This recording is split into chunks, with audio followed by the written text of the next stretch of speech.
नई जन संसाधन चैप्टर को लेकर के आए हैं। यह प्रश्न आपके लिए बहुत इंपॉर्टेंट है। जो भी बच्चे 2023 में एग्जाम देने वाले हैं उसके लिए यह प्रश्न बहुत इंपॉर्टेंट है। देखिए इसमें देखिए आप पहला प्रश्न देखिए आप क्या क्या कहता है। उद्योगों की जननी किस खनिज को कहा जाता है? उद्योगों की जननी किस खनिज को कहा जाता है? तो लोहा को कहा जाता है मेरे बच्चों।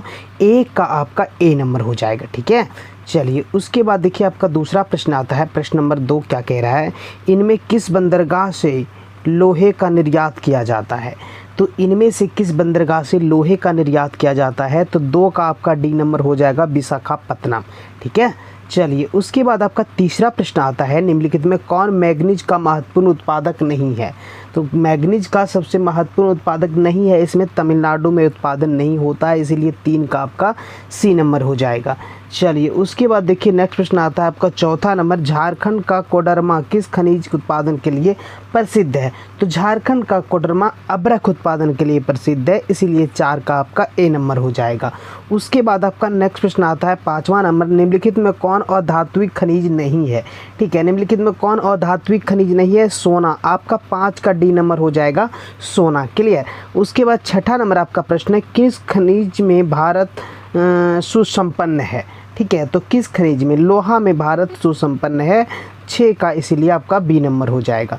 चलिए उसके बाद देखिए 7वां नंबर प्रश्न आता है। इनमें कौन लौह अयस्क नहीं है? ठीक है, तो इनमें लौह अयस्क नहीं है एंथ्रासाइड, 7 का सी नंबर एंथ्रासाइड हो जाएगा। उसके बाद 8वां नंबर प्रश्न है भारत में लगभग कितने प्रकार के प्रमुख खनिज मिलते हैं? तो भारत में लगभग 100 प्रकार का, इसीलिए 8 का आपका बी नंबर हो जाएगा 100 प्रकार का। चलिए उसके बाद देखिए आपका 9वां नंबर प्रश्न है किस प्रकार के चट्टानों में खनिज का जमाव परतों में मिलता है?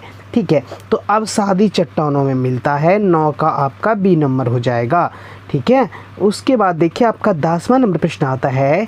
निम्नलिखित में कौन लौहयुक्त खनिज है? ठीक है, तो कौन लौहयुक्त खनिज है? मैग्नीज है, इसीलिए 10 का आपका ए नंबर हो जाएगा मैग्नीज।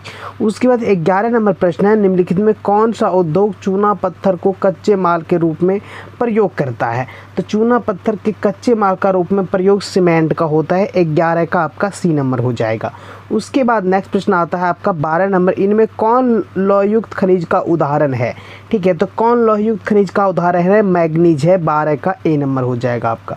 चलिए उसके बाद आपका प्रश्न नंबर 13 आता है। निम्नलिखित में कौन अधात्विक खनिज का उदाहरण है?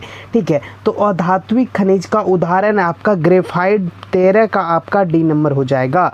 उसके बाद आपका नेक्स्ट प्रश्न आता है 14 नंबर प्रश्न कहता है मैग्नीज उत्पादन में भारत का विश्व में कौन सा स्थान है?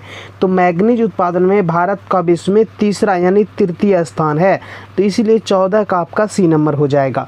उसके बाद आपका 15वां नंबर प्रश्न आता है देश में तांबे का कुल भंडार कितना है?